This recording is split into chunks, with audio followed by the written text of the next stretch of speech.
Hooray! Hey everybody, welcome back to the channel. Stuff is so weird. I am Steph. Welcome. I'm going to be continuing the Curse of the Blue Figurine by John Bellairs today. We were in partway through chapter 5 from last time being yesterday. And and that was fun. He just had a nightmare. And somebody was watching him from down the street. And yeah, so we're gonna find out what happens next to Johnny. They're having a lovely evening of playing chess and eating chocolate cake. Okay, chapter 5, part 2. The next morning at breakfast, Johnny was unusually thoughtful. Also, his appetite was gone. He only ate a few spoonfuls of Grandma's delicious oatmeal, served with brown sugar, maple syrup, and raisins. Grandma asked him if he had something on his mind, and, lying, he said no. He just couldn't tell her, because he was thinking about the blue figurine. How would she feel if she knew he had swiped that gizmo from the church? Johnny had a pretty good idea of how she would feel, so he said nothing. The school day passed in its usual way, except that Johnny was in a fog.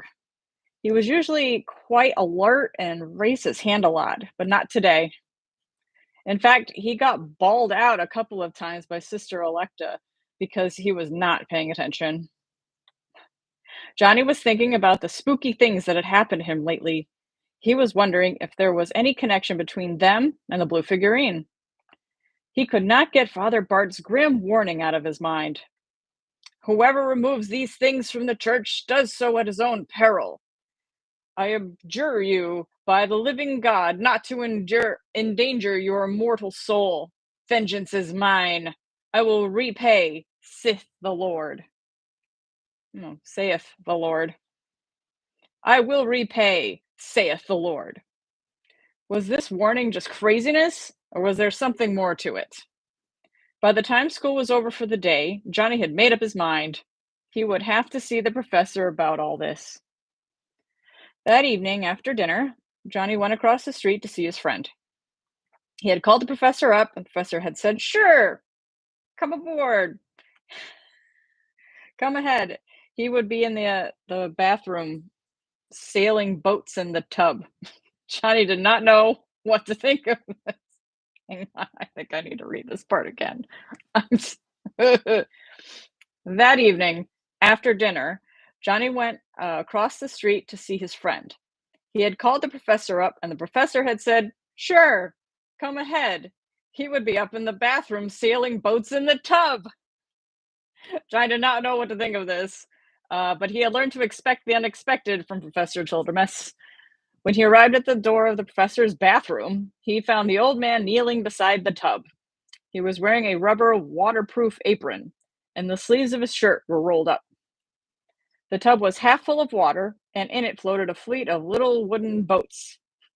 They were galleys, with matchstick oars and little triangular sails. Little paper flags fluttered from the sterns of the ships. Half of the flags were red and gold and had coats of arms on them.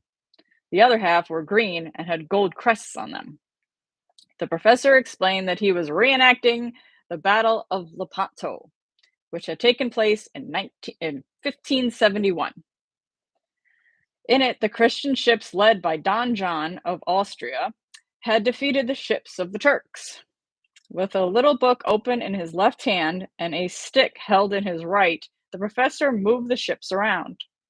When a ship got taken or sunk, the professor would reach in and lift it out of the water and put it on the shelf over the tub. Next to the tub was a blackboard where the professor kept score. The scoreboard looked like this: Christians and Turks. And there are 7 tallies under Christians and 3 tallies under Turks.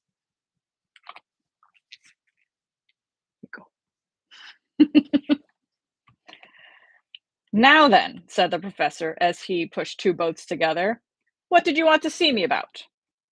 Johnny told him. He explained about the spiders and the feeling of being followed that he had the other night, and about the dream. The professor listened thoughtfully while Johnny talked, but he did not seem particularly worried. Is that all? Said the professor when Johnny was through. I mean, is that all you've got that's got you worried? Johnny felt offended. Here he was trying to tell the professor his troubles, and what he was getting in response was, ho hum, is that all? I I thought you'd tell me what to do, said Johnny in an offended voice. Immediately, the professor saw that he had hurt Johnny's feelings. He hadn't meant to. Now he heaved a deep, dispirited sigh. He stood up and started untying the strings of his apron.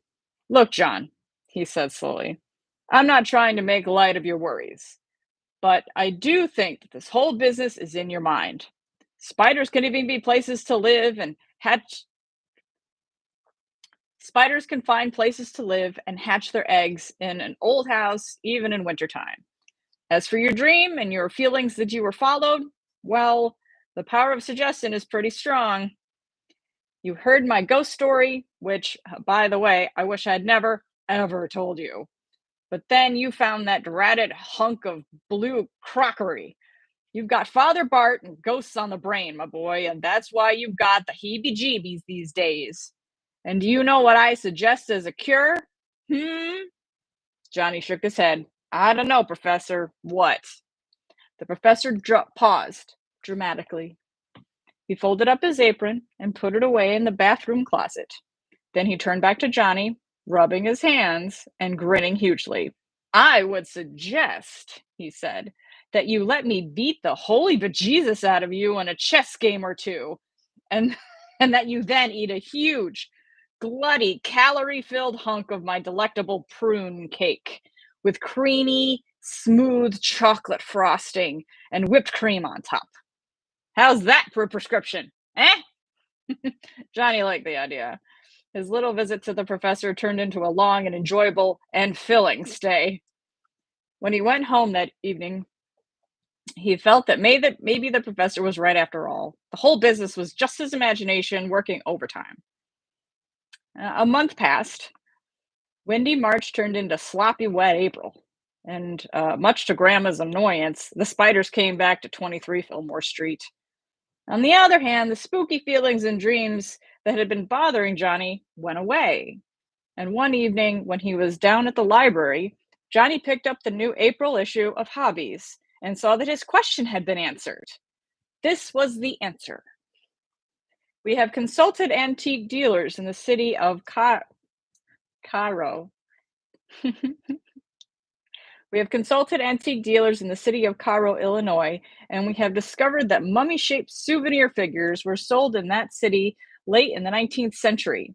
They were made in three colors, gold, blue, and red, and they were manufactured by Mountain City Novelties of St. Louis, Missouri. We are informed that such an object, in good condition, would be worth about $25 today. Johnny closed the magazine and shook his head. $25. Phooey. So much for his wonderful dream of getting rich in a hurry. But at least now he knew that the figurine was not some mysterious talisman from ancient Egypt. It was what the professor had said it was. Johnny felt very relieved, and once again he scolded himself for letting his imagination work overtime. Toward the end of April, St. Michael's School had its yearly paper drive. At St. Michael's, it was turned into a big contest, the east side of the school against the west side. Sister Electa made up a song set to the music of The Sidewalks of New York, and all the kids sang it in class. Uh-oh. I missed this part. I don't know how the sidewalks of New York go. You know what? This is my life. I'm going to do whatever I want. Hang on. Oh, you know what I should do? Wait, I should do this. Hang on. Mm-hmm. Oh, wait, I have my earbuds in. This probably won't work. Oh, shit. I have to do it this way. Maybe. Oh, hang on. Sorry. This is my life. I'm going to do whatever I want. Nobody's here. Nobody's here. The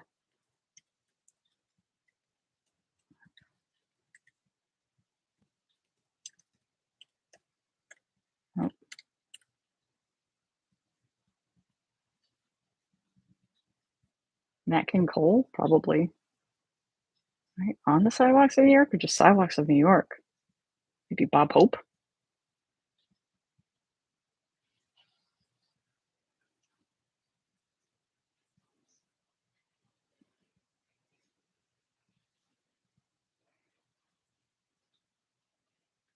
Hmm. Hmm, hmm, hmm, hmm, hmm, hmm, hmm.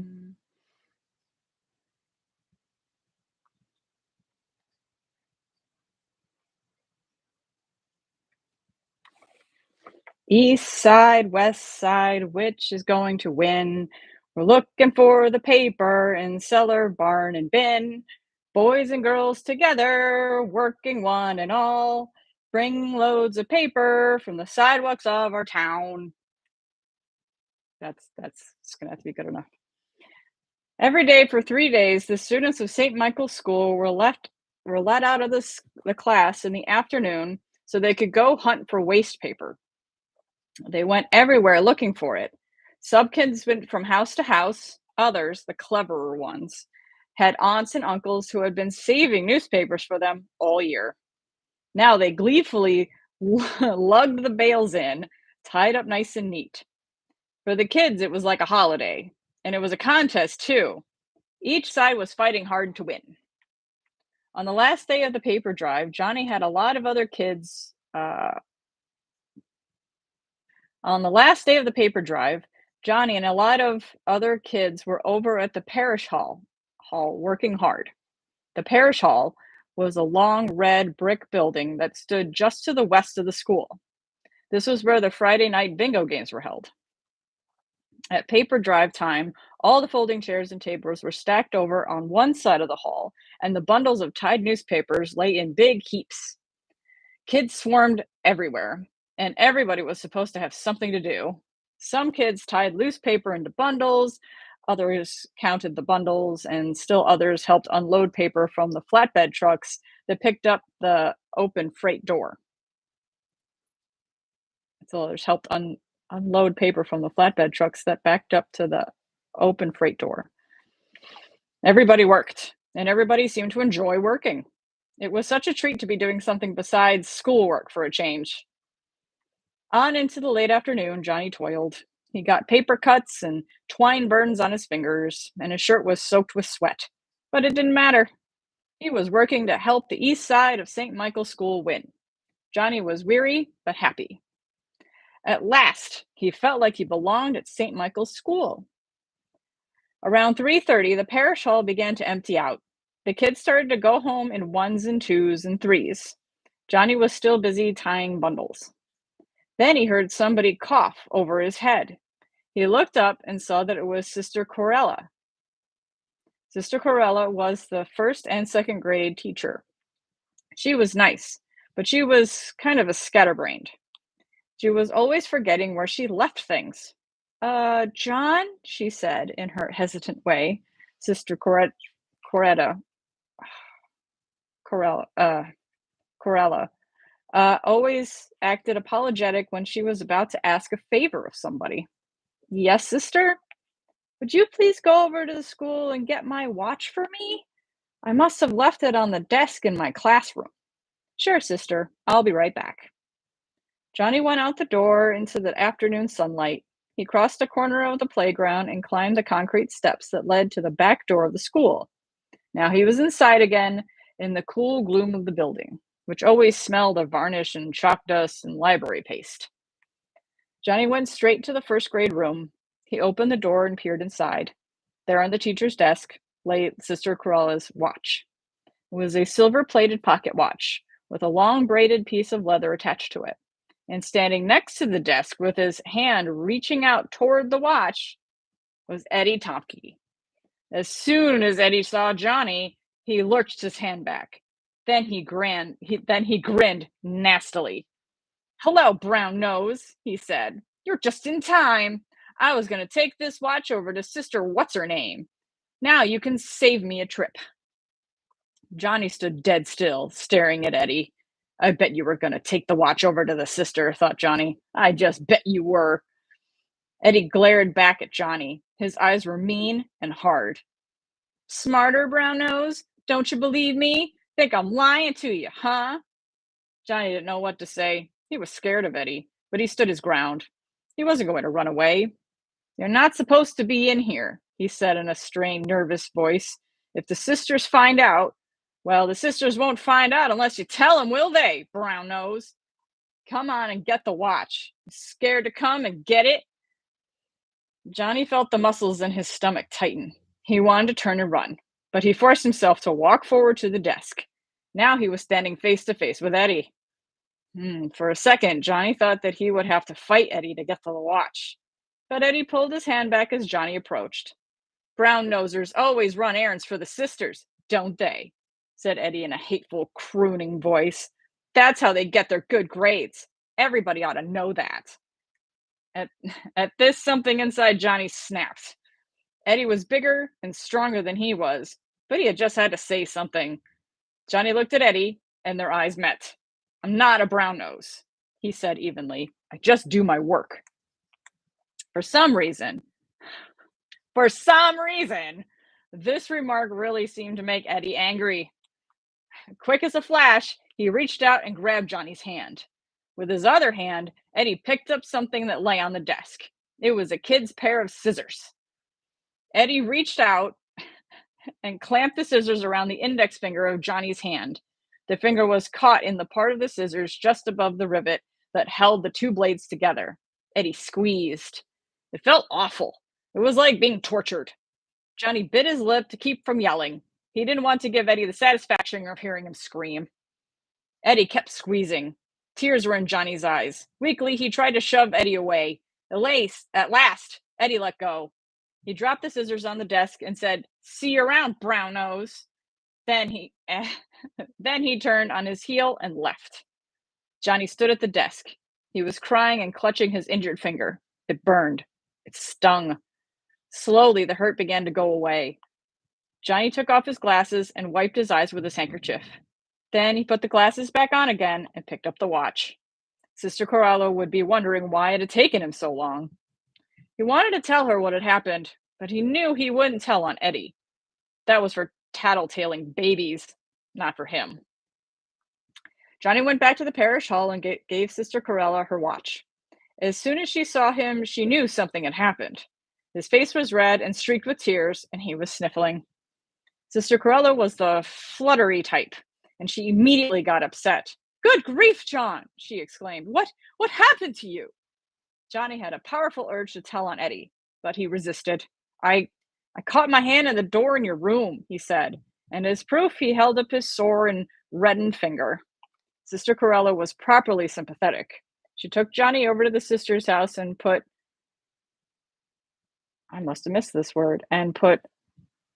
unguillotine on his finger. I'm pretty sure that word is unguillotine. Guillotine. Unguillotine. You know what? She put iodine on it.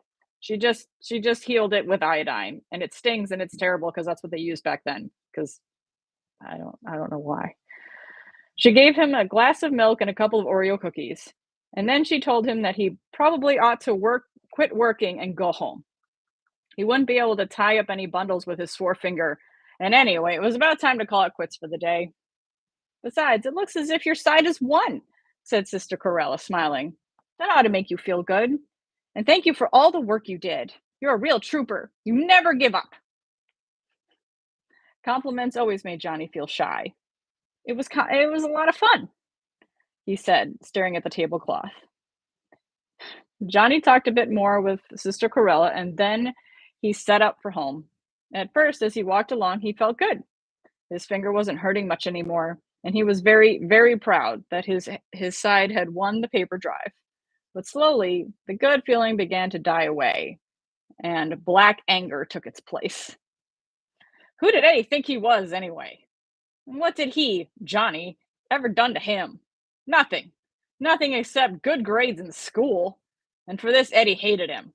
Well, right now, Johnny was hating him back. He wanted to strangle Eddie. He wanted to murder him. In his mind's eye, he saw himself pushing Eddie in front of cars or beating him bloody in a boxing match. By the time Johnny got home, he was fairly tingling with hatred of Eddie.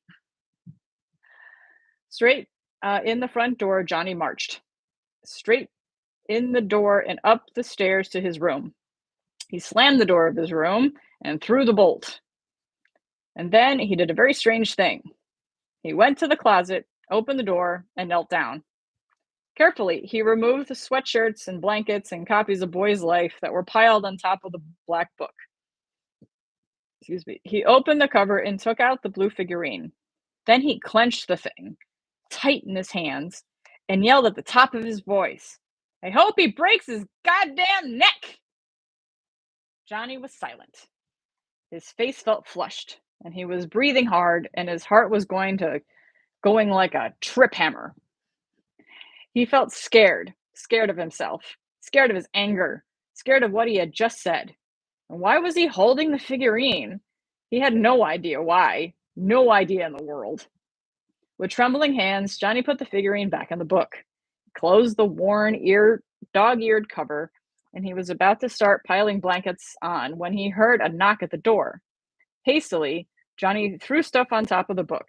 He got up and closed the closet door. Then he went to the door of his room and opened it. There stood Grandma. Her arms were folded, and she looked mad. "John Dixon," she said severely, "I would like to know who gave you the right to come tearing in here the way you did just now. When I heard your door slam, I thought the house was coming down on top of me. What's the matter with you anyway?" Johnny looked remorseful and stared at the floor. "I got in a fight with Eddie Tomke," he muttered. He hurt my finger and I got real mad. That's all. Grandma looked a little less glum. Grandma looked a little less grim when she heard about Johnny's finger. "I know those Tomkes," she said, nodding meaningfully. They're a mean bunch, all of them. Old Jack Tomke, he belonged to the Ku Klux Klan. Did you know that?" Johnny said no. He didn't know that. Well, he did. "Can I have a look at your finger?" Johnny held out his hand. Grandma winced and made a sound. "How'd he do that to you?" she asked. "He caught it in a pair of scissors." Grandma made more clucking sounds and shook her head. "Well, like I said, they're a mean bunch. Come on downstairs and I'll put some witch hazel on that. It'll make it feel better." So Johnny went downstairs with Grandma, and for the second time that afternoon, he got his finger doctored. As Grandma fussed over him, she went on about the Tomkes and their relations, the Tadmans and the Sweets and the Schmanskys. Grandma was like that. She had lived in Dustin Heights all her life, and she knew everything about everybody. Usually this kind of thing bored Johnny, but right now he was happy that Grandma had had the Tomkes to think about. It would make her forget about this door slamming. Later, Johnny did some KP work in the kitchen for Grandma. He set the table for dinner, and he washed the celery, and he peeled some potatoes. But as he worked, shapeless dark fears came crowding into his mind. Had he done something awful by grabbing the figurine and saying what he had said? If the professor knew about his fears, he would laugh and say that Johnny was letting his imagination run hog wild. And it was certainly true that the figurine was just a souvenir and nothing more. The stories about Father Bart were just stories. That was also true, beyond doubt. All the same, Johnny was worried. That was it. That was the end of chapter 5. Whew, what is that stuff? That stuff that's not iodine.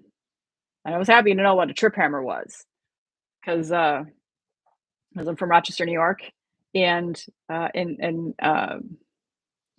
down what the original downtown Rochester is like down there. There used to be like a whole water area, so now it's Upper Falls. So it's the Upper Falls area of downtown Rochester, and there's like, I don't know, some expensive restaurants over there or whatever, and it's called the Trip Hammer Restaurant. So there's an actual trip hammer there, and there's like a plaque and everything, so you can see the trip hammer, because it used to be where there's cobblestone walkway that used to be where the stream would come in. The river would they would remake the river come up this way, so then it would flow down to the trip hammer, and then it would work. So like the thing cranks up, and then it like with the power of the water to move the wheel, like the wheel moves and it cranks this hammer up, and then it gets to a point, and then it slams down like rip bam, and that's why it's a trip hammer, because it goes all the way up and then it trips and hammer. And yeah, so they would use it to like pound metals and stuff. Like trip hammer. This other thing, what was the stuff? Unguentine. You know what? I'm just gonna look shit up. I don't mind. Like, I hope you don't mind. I'm sorry if you mind. And you and how do you even pronounce it?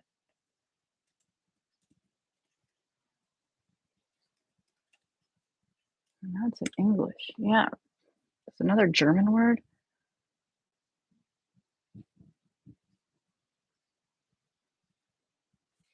What? Why can't you just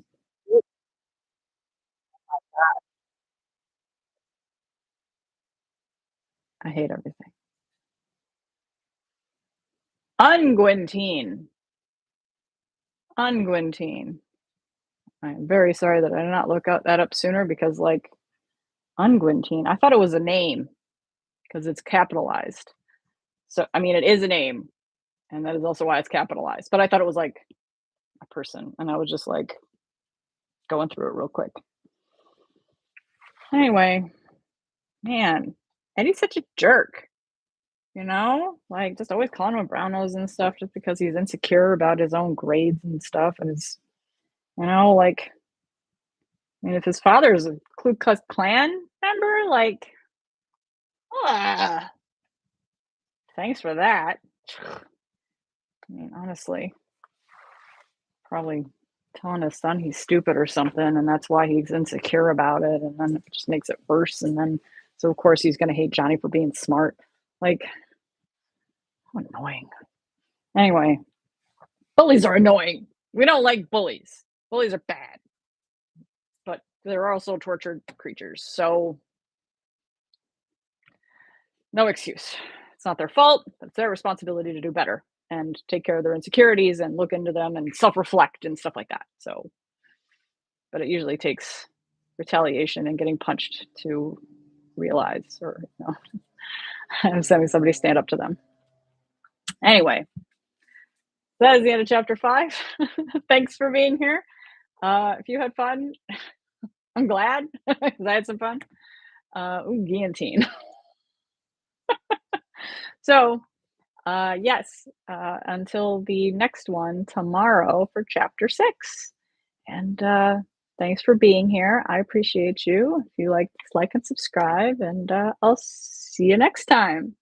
Yay! Bye. Have a great day.